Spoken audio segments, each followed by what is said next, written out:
Please, save me. She whispered it so quietly he almost missed it. 3 words. Breath through clenched teeth, barely. Louder than the hum of the station's atmosphere processors. Please, save me. And the man she grabbed, this scarred, unwashed, absolutely not a diplomat smuggler from the outer colonies, looked down at her hand on his sleeve, looked up at the 7FT silk draped merchant she had apparently just accidentally propositioned in Vorthari trade tongue, and did something nobody in the galactic bazaar expected. He laughed. Today we're going deep into one of the most beloved categories of science fiction, HFY humanity F. Yeah, because in a galaxy full of ancient civilization, psionic empires, and beings that can fold spacetime like a napkin, turns out humans have a few tricks nobody planned for. Stick with me, because by the end of the story, you're going to see 3 things that will completely change how you think about humanity's place in the galaxy. Why human woman, alone in an alien marketplace, is the most dangerous diplomatic weapon in known space. How 2 humans who have absolutely nothing in common become the most terrifying team the Galactic Commerce Authority has ever seen, and why the most alien thing in the entire bazaar was a very specific human skill that no other species in the Concord had ever developed. Let's go.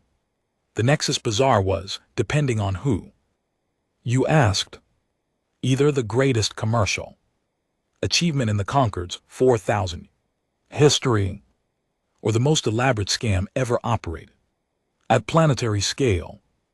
It floated at the gravitational midpoint between 3 star systems, deliberately neutral territory, owned by no single species, taxed by everyone, regulated by a committee that hadn't reached a consensus since the Third Concord Age.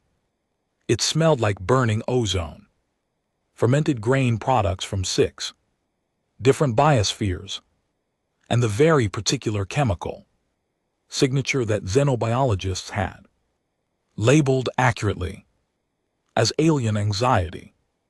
Dr. Maravaskis had been stationed here for 11 months. 11 months of memorizing species-specific greeting protocols. 11 months of eating nutritional supplements because the human-safe food stalls were on level 9 in her diplomatic quarters were on level 2. 11 months of being consistently the only human within a 2 km radius. Earth's diplomatic outreach initiative was, and this is the official language from the press release, boldly establishing foundational commercial relationships across the full spectrum of Concord membership. What that actually meant was this: Earth was broke. Earth was new. Earth had been a full Concord member for exactly 6 years, which in galactic terms was approximately the same as showing up to a 4,000-year-old dinner party and asking if there were any seats available. And Mara had been sent to the biggest commercial hub in 3 star systems, with a translation module, a diplomatic title, and a budget that wouldn't have covered the landing fees for a mid-tier Vorthari trade vessel. She was functionally winging it, and for 11 months, she'd been winging it successfully. Here's what the Concord's various alien intelligences had collectively failed to anticipate about Mara Vasquez, or about humans in general. They did not read the manual, not because they couldn't, but because the manual was 6,000 pages of trade law written by committee across 4 centuries. And Mara had decided early in her, posting that there had to be a better approach, specifically talking to people, all of them constantly. The Vorthari, who communicated primarily through complex system of silk color patterns and tonal clicks, had initially classified Mara as socially aggressive. They had downgraded that to persistently curious. They had eventually, after the third month, reclassified her as inexplicably endearing, which in Vorthari diplomatic language was actually extremely high praise. The Cath Collective, a hive consciousness that communicated through shared electromagnetic pulses, had at first found Mara's individual entity status deeply confusing. They couldn't process why she kept referring to what I think versus what we decided. After considerable analysis, they had concluded that humans were essentially a hive mind running on a single organism. They found this equal parts fascinating and horrifying, and they watched her constantly. The Dravasi reptilian, ancient, deeply formal, had initially refused to acknowledge her existence because her diplomatic rank didn't meet their minimum threshold for official recognition. Mara had solved this problem by sending their senior trade ambassador a handwritten letter, an actual physical handwritten, clear's throat letter on paper. The ambassador had displayed it in his office. He still wasn't sure why. So 11 months in, and GT, clear's throat, and GT, and Mara had quietly, relentlessly built a web of relationships across the bizarre that the formal diplomatic corps of species 10 times older than humanity would have killed for.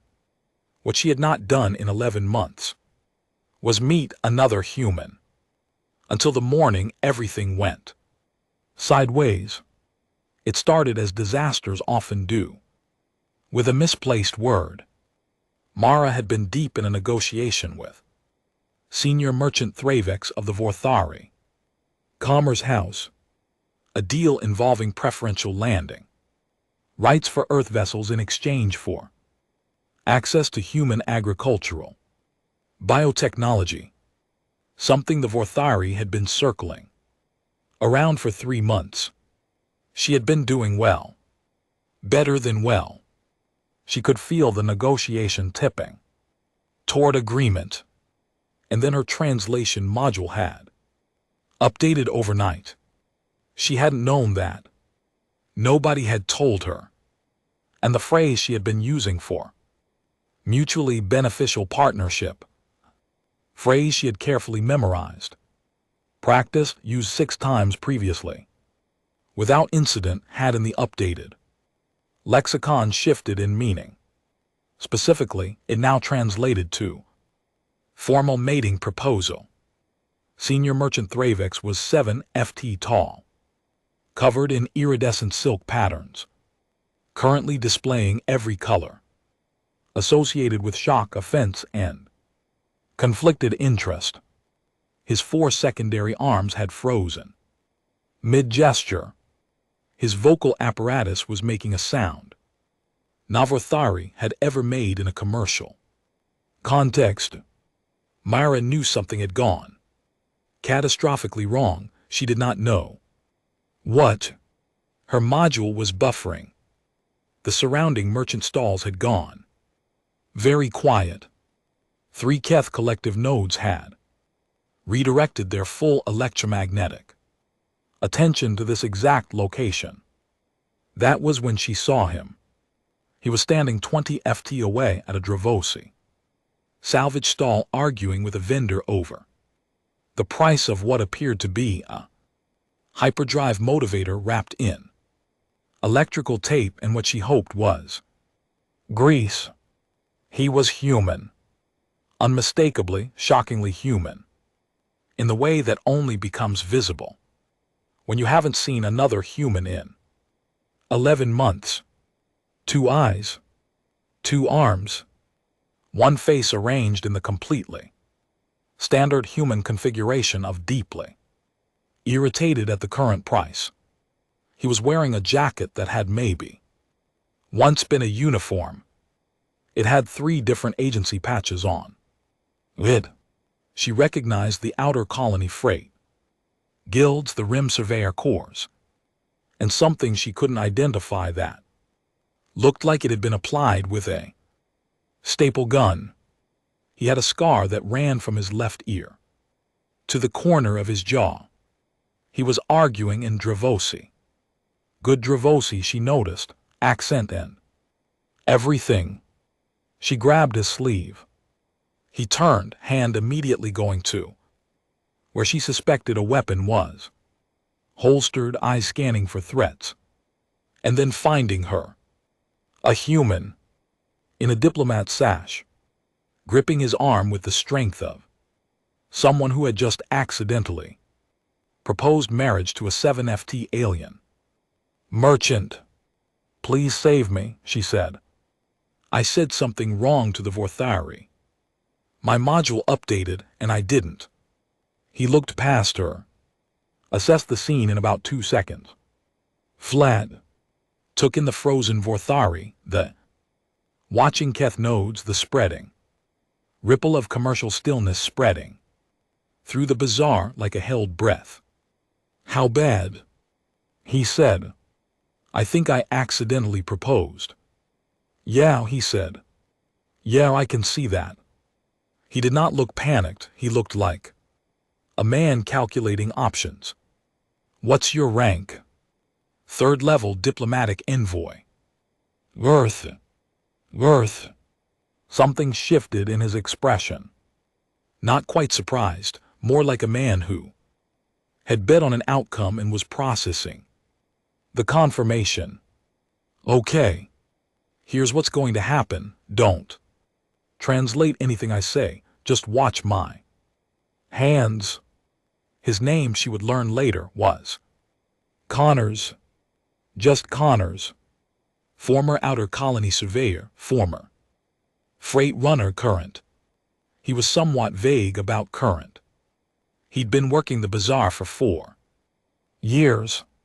He spoke 11 conquered languages with varying degrees of fluency and 1 Vorthari, with the kind of ease that came from a very specific type of immersive education. Specifically, he'd once been stuck on a Vorthari trade vessel for 8 months after a navigational dispute that had ended with his ship impounded. 8 months with the Vorthari, no translation module.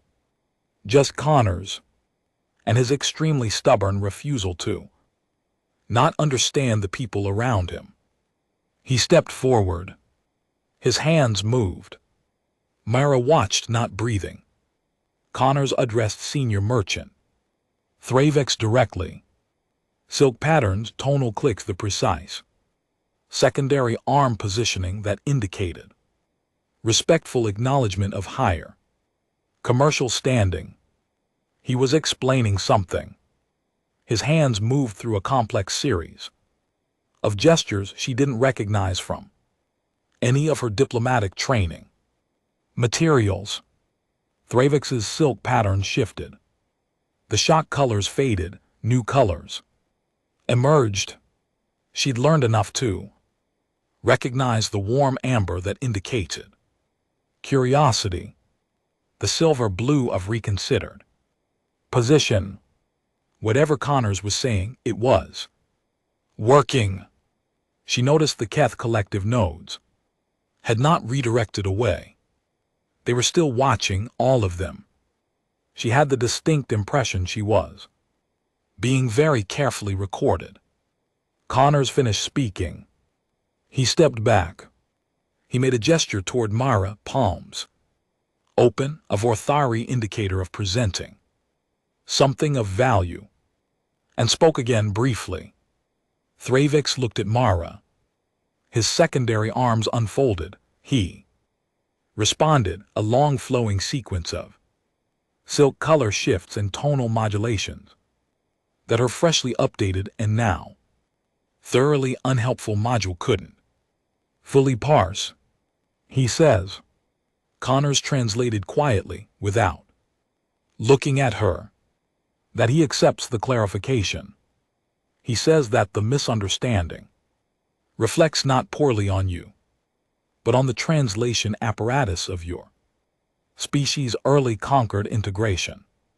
He says, a pause, a slight shift in Connor's expression. He says you are the most honest negotiator he has encountered in his trading career, because only an honest negotiator would be this visibly terrified of what she accidentally said. Mara stared. He's also saying that the agricultural deal is back on the table, Connors added, and he's increased his opening offer. Why? Because you grabbed a human stranger by the arm in the middle of the bazaar to solve a problem, and then you didn't run. You stayed. He respects that. The Vorthari have a concept, roughly translated as a merchant who holds position under pressure. You just demonstrated it. The surrounding noise of the bazaar began to resume. Slowly then, all at once, the 1,000 overlapping sounds of 11 species doing commercial business flooding back in. She bought him lunch. Well, she bought him the closest thing to lunch available on level 2, which was a set of nutrition packs and 2 containers of something the Drevosi vendor had assured her was a mild stimulant beverage. He drank it without apparent concern. How did you explain it? She asked. What did you say to him? Connors turned one of the nutrition packs over in his hands. I told him you were using a first generation translation matrix, which was true. I told him that the phrase you'd used was a known artifact error in the early human Vorthari lexicon, that your xenolinguistics teams had flagged it for revision, but the module update had introduced the error rather than correcting it. That's mostly accurate. I told him that your intent was clear from your entire 11 months of conduct in the bazaar. He met her eyes. I told him every merchant on levels 1 through 4 knows your name. I told him the Keth have been monitoring your commercial activity since month 3 because they find your negotiation pattern statistically anomalous. I told him the Dravasi senior ambassador keeps your letter in his office. Mara went still. How do you know about the letter? Because I've been watching you. He said simply. I've been on the station for 4 years. You've been here for 11 months. And you have better intelligence, coverage, and commercial relationships than the hegemony delegation that's been here for 60 years. He paused. I wanted to know how. The Keth Collective, 72 nodes, distributed across 4 levels of the bazaar, pulsed in quiet electromagnetic agreement. Here is the thing about the galactic conquered that Earth's initial briefing documents had gotten almost entirely wrong. The briefing documents compiled by Earth's finest xenologists, sociologists, and diplomatic historians had assumed that humanity's primary challenge in the conquered would be our youth, our technological inferiority, our small territorial footprint, our single inhabited world against species with dozens of systems, centuries of conquered membership, accumulated wealth on a scale that made Earth's entire GDP look like a rounding error. The briefing documents had missed something fundamental. Every species in the conquered had evolved within a specific ecological niche. They had developed communication, systems, social hierarchies, commercial frameworks, and philosophical worldviews, shaped by those niches over millions of years. The Vorthari had developed in a low-gravity, high-wind environment where visual communication had always been more reliable than sound, hence silk in color. The Kaith had evolved as a distributed, colonial organism, hence hive consciousness. The Drevasi had evolved in an environment where resources were scarce, and hierarchical social structure determined survival. Hence, rank formality the letter. Every species communicated within the grooves worn by millions of years of evolutionary pressure. Humans had evolved in an environment that changed constantly, radically. Ice ages, deserts, coastlines, dense forest, open savanna, isolated island populations, agricultural civilization, industrial, clear's throat revolution. 3 different mass extinction events. We survived by, in various cases, eating the things that were trying to eat us. Human beings are, in the clinical assessment of the Kaith collectives, sociological analysis unit, which Mara read in full 6 months after this story takes place. Organisms optimized for environmental discontinuity. Plain language. Humans are built for dealing with things they've never seen before. Not because we're smarter than other species, not because we're stronger, not because our technology is superior, but because novelty, genuine, complete. What is that novelty? Doesn't break us. It interests us. Connors had spent 8 months on a Vortharian vessel and learned their language, not because he'd had a plan, but because he was bored and curious. And the Vortharian merchants were interesting people, and he figured it couldn't hurt. Mara had sent a handwritten letter to a Drevashian ambassador, not because diplomatic protocol suggested it, but because she'd read that the Drevasi valued permanence and physical objects in a digital age, and it had seemed worth trying. Neither of them had consulted a manual. The Keth Collective's sociological report, which was classified, which Mara absolutely should not have had access to, and which Connors had obtained through methods she chose not to examine too closely, described humanity in a single paragraph that she would think about for the rest of her life.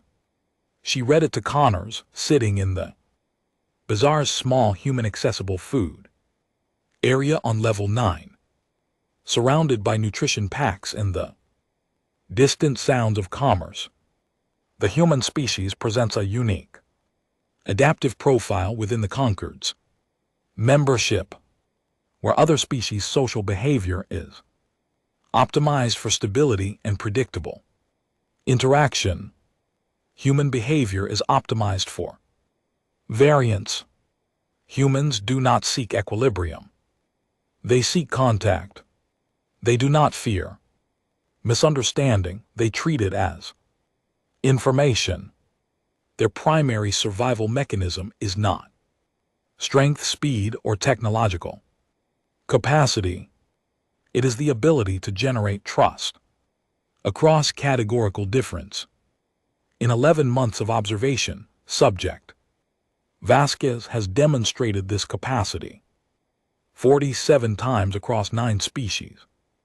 In 4 years of observation, Subject Connors has demonstrated it across all 11 conquered member species currently represented at Nexus Station. She looked up. Connors was eating a nutrition pack. He shrugged. They've been watching me too. apparently since year one. He considered this.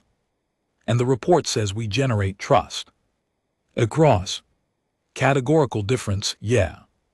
So we're good at making friends with people who aren't like us. The Keth's preferred framing is organisms optimized for environmental discontinuity. Right. He finished the nutrition pack. We're just weird in a way that turns out to be useful. 3 days later, Mara closed the Vorthari agricultural deal. It was the largest commercial agreement between Earth and any conquered species to date. Senior Merchant Thravex personally notified the Commerce Authority. The Keth Collective transmitted a brief acknowledgement to the conquered diplomatic registry.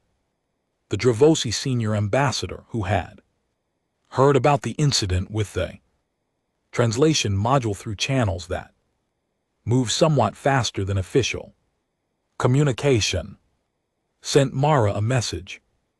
It was handwritten on paper. He had included a small sketch of what appeared to be a human figure standing very straight in the middle of an alien marketplace, surrounded on all sides by things it had never seen before, thus looking. This was the part she kept coming back to, the part she read 3 times to make sure she was interpreting correctly. Looking pleased about this, Connors had been offered, through increasingly official channels, a formal advisory position with Earth's Diplomatic Outreach Initiative. He had responded through considerably less formal channels that he'd think about it. The bazaar kept moving. 11 species kept trading. The atmosphere processors kept humming. And somewhere in the controlled chaos of the Nexus Bazaar, in the silk color negotiations and the electromagnetic pulses and the ancient Dravosi formalities, 2 humans kept doing what humans apparently had always done, showing up somewhere new, finding it interesting, making it work. And that is the thing about HFY that keeps me coming back to this genre over and over again. It's not about humans being the strongest or the fastest or the most technologically advanced. Every good HFY story understands that's not the point. The point is this. The universe is strange.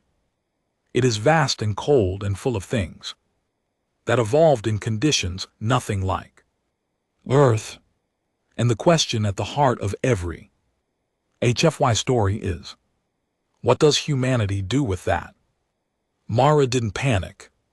Connors didn't retreat. They leaned in. They got curious. They made it work with what they had. 2 people, 1 broken translation module, a handwritten letter, and 4 years of stubbornly refusing to not understand the people around them. That's it. That's the whole thing. The most dangerous thing humanity brought to the galactic stage wasn't a weapon or a technology.